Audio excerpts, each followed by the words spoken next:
call the planning and zoning meeting November 1st.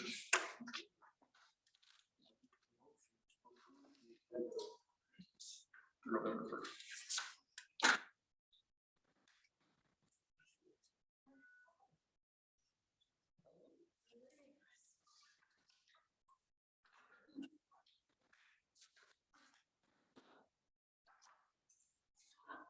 I'll make a motion. I'll second. All in favor? Aye. Opposed? Get a motion to approve the minutes from October 1st, 2021 meeting. I'll make a motion to approve the minutes for October 4th meeting. Second it. All in favor? Aye. Opposed? Rezoning recommendation council on zoning request Thunder Valley Estates number 3. This would be commercial ground. Father owns off of Cedar Road. Cox Springs Road. Sorry. And it looks like he wants to rezone the majority of his lot. Is that all? That's all of them. Yeah, That's- everything. That's on Thunder Valley Road. Thunder Valley off of Cox Springs, yes. That'd be the commercial side of the, That'd be the whole street, basically both sides. both sides and the little cul-de-sac street up Oh, sure, where the. where the apartments going now, yeah. R2, due to, he's got some businesses that want some drive-through. It would be going from a C1 You to want a a C2. Yeah. And what had happened is that Jumbo Coffee, when they originally brought their plans in, they had indoor seating. And then COVID hit, so they reduced it down to drive-through only, and C1 doesn't allow that. So looking forward, if any other businesses just want that drive-through component, then we need to bump it up to a C2. And he's thinking of some restaurants and stuff that he's got in mind. In fact, anything in houses over there probably shouldn't be. It's a totally different street, Well, correct? everything that's in there should be, I mean, C1s to C2s, the allowance is pretty much the same, Mhm. so. I don't see why it'd be a problem, really. The motion to approve recommendation, I'll second. all in favor? Aye. Aye. Opposed? All right. Sign permits and ordinances.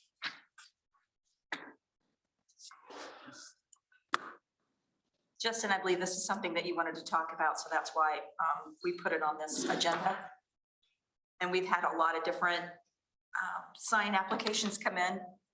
And there really isn't it's really, really gray on the commercial side. So we really need to narrow it down on what to allow and not what to allow.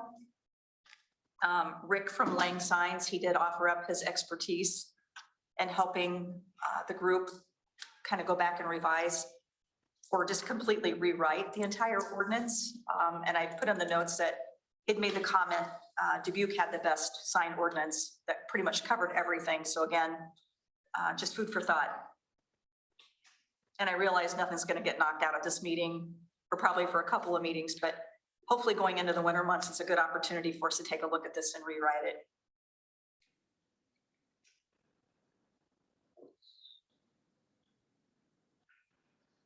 How long is the temporary sign available?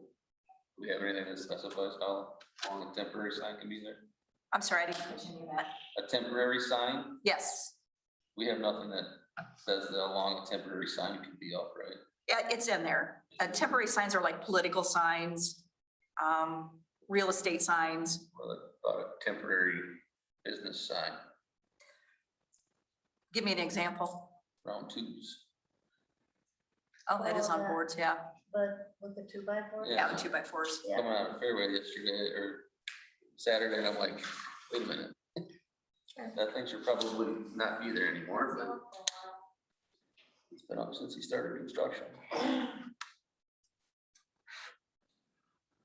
think he's added to it since then. Let's put a buffet, lunch buffet or something sign underneath there. Underneath the existing sign? He's got the round two sign, Okay, And then underneath that, he's got like lunch buffet hours Okay, on it, and then underneath that, he's got financed by American Trust or whatever it was. Yeah, I was just curious on how long we're gonna let him keep that one there. Is this signage is technically on the building? mhm.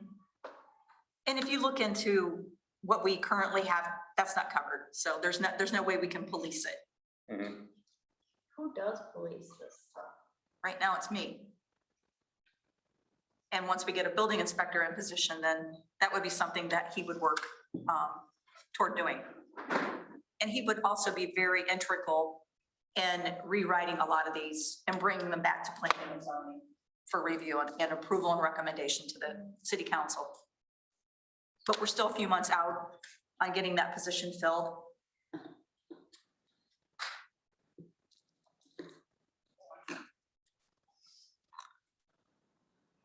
So you can kind of see where the caveat is with these commercial businesses coming before the council and wanting to put up new signs like the Tap House, Jumbo Coffee. We really don't have any restrictions in place.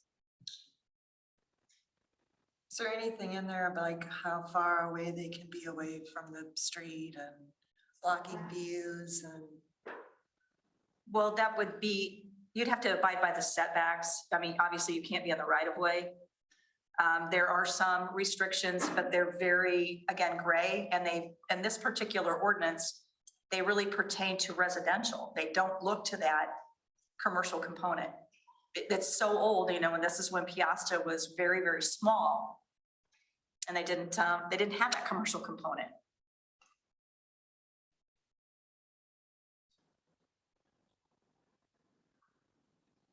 I mean, I believe that the sign permit restricts a sign no larger than 2 feet in width. So, but again, it really pertains to the residential.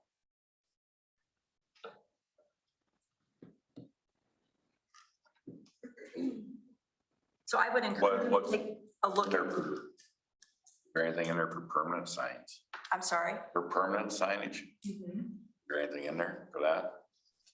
On the residential side. Just on the residential side, there's nothing for commercial. Like if you were running a business out of your house, like George, I think's got her sign sitting over there. It's in her yard. Did they?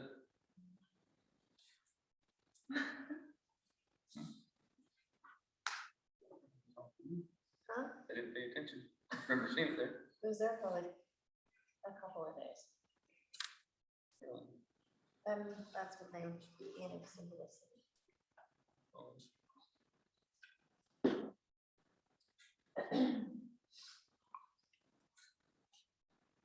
Well, I guess what's the first step on the sign and permit ordinance? Like, we basically have to figure out what we want to enforce. Yeah, pretty much read through it and go through and figure out what changes you want to make and where you want to make them. I would encourage you to look at Asbury and Dubuque. I mean, I would like to, you know, if Dubuque's is that great, that's fine, but I think Asbury's is very comparable and very usable for a community of our size. Duke's is probably gonna be beyond what we need. Sure, and I mean, Rick said he'd be more than happy to read, you know, if you want to reach out to him and maybe he can take a stab at it and create you a draft.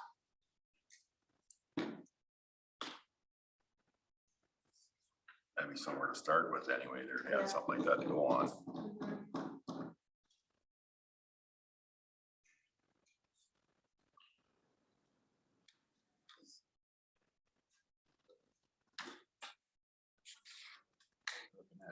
So I think we need to review that and come to the next meeting with.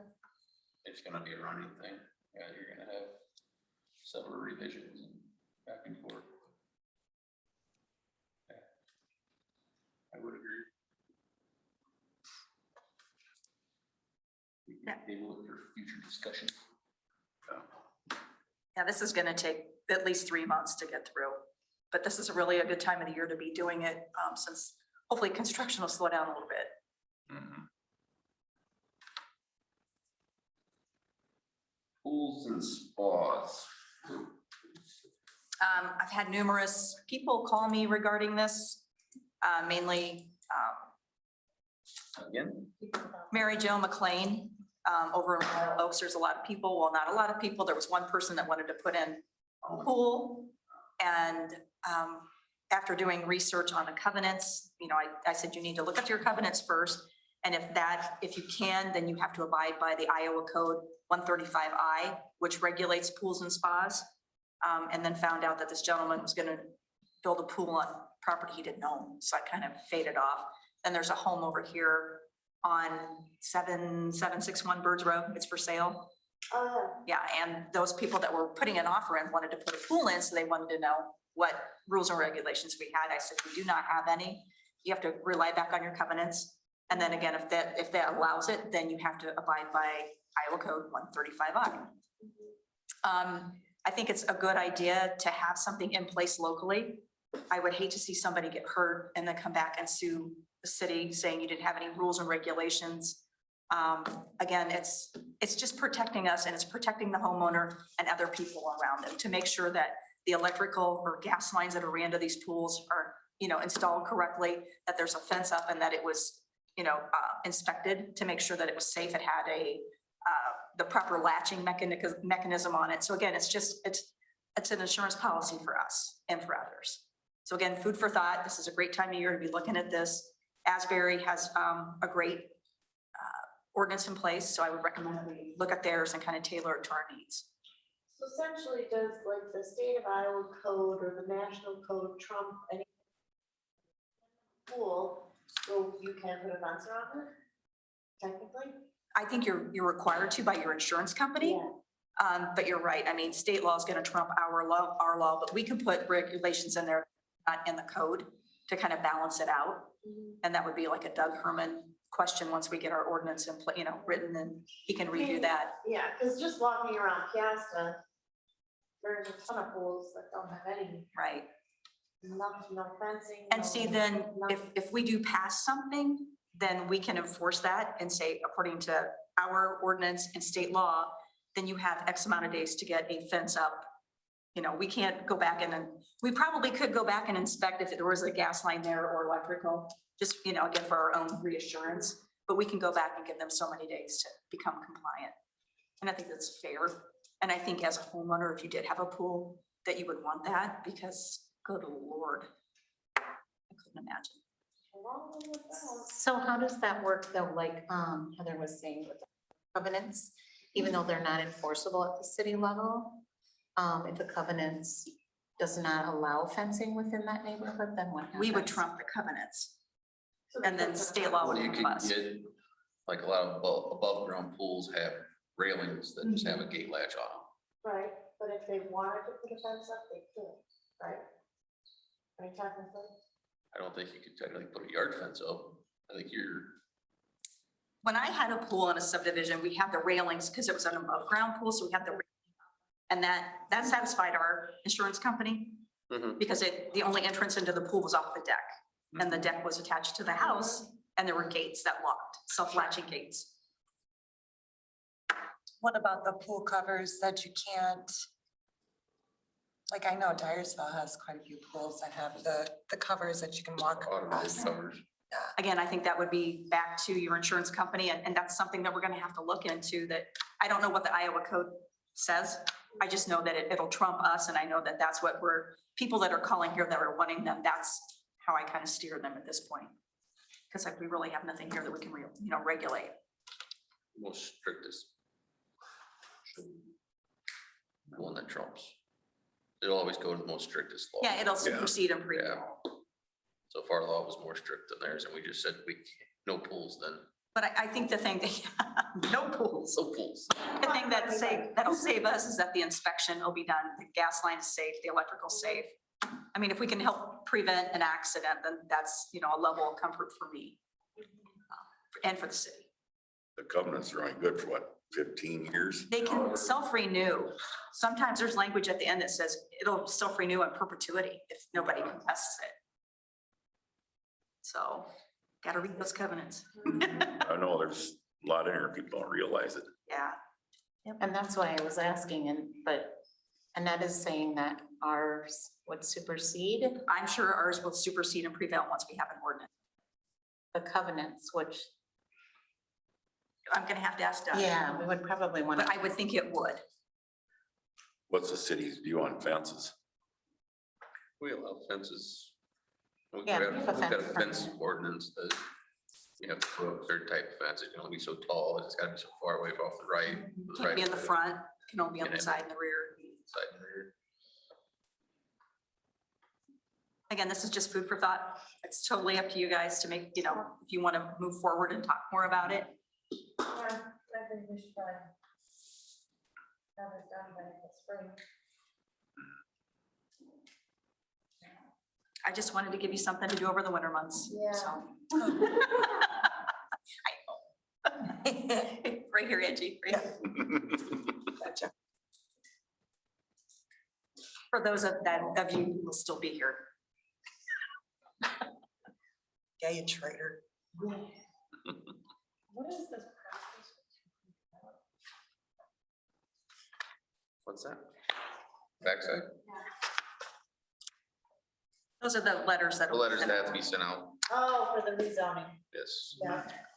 Can I make one recommendation, and this has nothing to do with anything that we're talking about tonight? Can we move over there, put another table, so I'm having a real hard time hearing you guys. And I would rather be right there. I just feel, Fine. I feel like I'm in Canada. Let's take a vote on that. Can we sit at the big table? That's the next meeting? Always did. That way. Yeah, I'm fine. Okay. Yeah, You guys are always just sitting right in between us usually.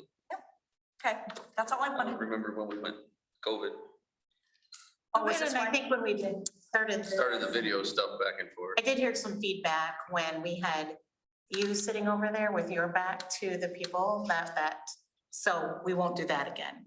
I don't know that it would matter probably for We you can and have I. our back, yeah. Yeah, but we don't want any. Yeah, it's better if your guys' faces are at least, And get a side and profile. making sure that you're facing if we do have people. So we'll respect that. Big crowd. It was just feedback. Yeah. We were expecting at at least 7 people. I didn't know. All right, what else? Obviously, Recommendation to table and talk about that at a later date. Pools and- And then what's the table or anything, later date then? we can just, Table it reader. we can just put it on the next meeting. We'll have to- Next meeting, We'll just yeah. put it on the next meeting. Will you be able to get drafts of Dubuque and Asbury signage thing? Yeah, I can send those out to you. Yeah. Wasn't that in the email you sent out before? I probably did. There was an email that Oh, And that sent back when, probably. at the beginning of the month, shortly after our last meeting. Oh, I gotta go through his emails then. Might be in spam. You might want to also start thinking about, obviously, if you get elected, a replacement for you. And if anybody else hasn't, are we down still 1 person? What's that? So just be. Okay.